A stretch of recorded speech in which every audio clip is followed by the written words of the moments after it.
left and see what we got. This one kind of blew my mind. Venom surpassed $822 million at the global box office. Better than Wonder Woman. Better than Wonder Woman and Sam Raimi's Spider-Man. I don't know if you remember this. Sam Raimi's Spider-Man took the world by storm when it came out.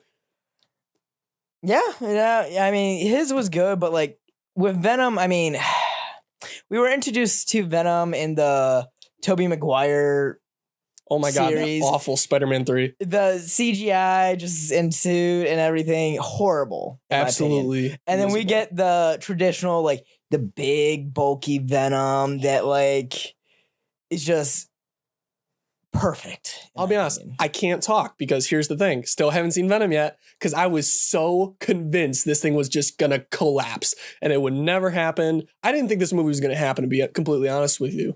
And then we saw that weird little Comic-Con Brazil trailer where Tom Hardy and the director walked out on stage and it looked like they fit 1 billion people into this tiny little room and everybody's losing their mind because everybody loves Venom. Oh my God.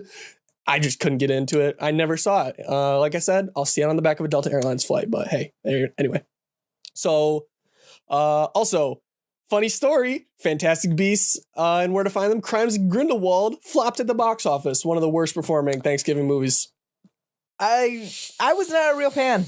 Not going to say I'm right, but I'm right. Just saying. I saw, it's just You did see it. I did see it. How did you like it? My first impressions were very confusing, to say the least. Okay. Following along, I mean, I watched the first Fantastic Beasts.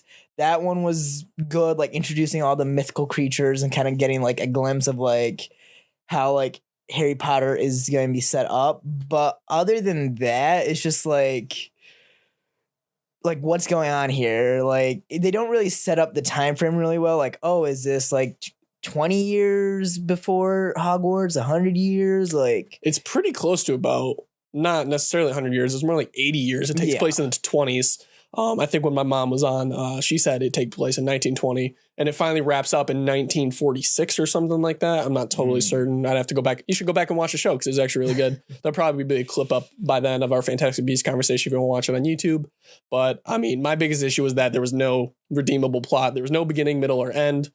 It wasn't that funny. I really enjoyed the Beasts. I really enjoyed Jude Law's Dumbledore, and I enjoyed all the little tiny Harry Potter spikes of lore in there. But it's just not enough to keep me involved in the whole movie. Maybe we're not going to get 1 billion of these. We might only get 6 more. So hey, not bad. I'll take only 6 more if that's what it needs to be. I think 1, 2 tops. I could take, here's the thing. I was hoping this is a trilogy. Okay, awesome. It's a trilogy. The war is going to be in the 3rd movie. We're done. Move on. There's more Harry Potter you can do elsewhere. Maybe the Fantastic Beasts isn't what people want to see. Fine. Let's move on.